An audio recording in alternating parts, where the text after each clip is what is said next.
নমস্কার বন্ধুরা, আমাদের চ্যানেলে আপনাদের সকলকে জানাই আরও একবার স্বাগত। বন্ধুরা, আশা করি আপনারা সকলে খুব ভালো আছেন। বন্ধুরা, আপনারা কি জানেন প্রধানমন্ত্রী কিষাণ সম্মান নিধি যোজনায় কবে থেকে আবেদন শুরু, কিভাবে আবেদন করবেন, কোন কোন কৃষক এই প্রকল্পে আবেদন করার জন্য ইচ্ছুক?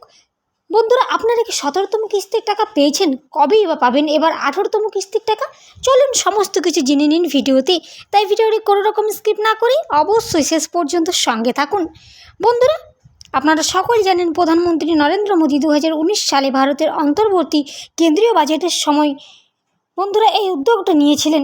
এই প্রকল্পের মাধ্যমে ক্ষুদ্র ও প্রান্তিক কৃষকদের প্রতি বছর 4টি কিস্তির মাধ্যমে 2000 টাকা করে মোট 6000 টাকা প্রদান করা হয়। বন্ধুরা, প্রধানমন্ত্রী কিষাণ সম্মান নিধি যোজনায় কৃষকদের আর্থিক দিক থেকে সহায়তা করাই ছিল এই প্রকল্পের মূল উদ্দেশ্য। চলতি বছর 2023 সালে বছরের শেষ কিস্তির টাকা অর্থাৎ 16তম কিস্তির টাকা পেয়ে গেছেন কৃষকেরা। বন্ধুরা, 17তম কিস্তির টাকা সকলের অ্যাকাউন্টে জুন মাসেই ঢুকে গিয়েছে। 4 মাস অন্তর অন্তর টাকা দেওয়া হয়। বন্ধুরা, কিভাবে আবেদন করবেন? বন্ধুরা, প্রথমে কৃষকদের ভারতীয় নাগরিক হতে হবে এই প্রকল্পে আবেদন করার জন্য। তাদের যে কোনো রাজ্যের অধিবাসী হতে পারেন। চাষিদের বয়স অবশ্যই 18 থেকে 40 বছরের মধ্যে হতে হবে। কৃষকদের নিজস্ব জমি থাকতে হবে। কৃষকদের আবাদি জমির মালিক হতে হবে। এছাড়া নিজস্ব আধার কার্ড থাকতে হবে। কিভাবে আবেদন করবেন? প্রধানমন্ত্রী কিষাণ সম্মান নিধি যোজনা প্রকল্পে আবেদন করা অনলাইনে করতে হবে। আবেদন করার জন্য প্রথমে পিএম কিষাণ যোজনা অফিসিয়াল ওয়েবসাইটে যেতে হবে। সেখানে বন্ধুরা নিউ ফার্মার রেজিস্ট্রেশন ক্লিক করে সেখানে ভ্যালিড ফোন নাম্বার, আধার কার্ড নাম্বার দিয়ে রেজিস্ট্রেশন করতে হবে।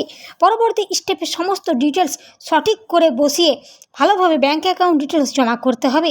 বন্ধুরা, এই সমস্ত কিছু ভেরিফাই হওয়ার পর সঠিক সময়ে কৃষকদের অ্যাকাউন্টে ঢুকে যাবে টাকা। প্রধানমন্ত্রী কিষাণ সম্মান নিধি স্ট্যাটাস চেক করার জন্য প্রথমে আপনাকে অনলাইনে পোর্টাল যেতে হবে। সেখানে নো ইউর স্ট্যাটাস অপশানে ক্লিক করতে হবে। তারপর পিএম রেজিস্ট্রেশন নাম্বার সেখানে ইনপুট করতে হবে। স্ক্রিনে দেওয়া হবে একটি ক্যাপচা কোড। তারপর গেট ওটিপি অপশানে ক্লিক করে এরপরে আপনারা আপনাদের স্ট্যাটাস দেখতে পারবেন। এছাড়া বন্ধুরা, আপনারা নিজেদের আধার কার্ড নাম্বার দিয়েও স্ট্যাটাস চেক করতে পারবেন। এই ছিল বন্ধুরা আবেদন করার সম্পূর্ণ পদ্ধতি। এরকম প্রতিদিনের প্রয়োজনীয় আপডেট পেতে অবশ্যই চ্যানেলটি সাবস্ক্রাইব করুন। ধন্যবাদ।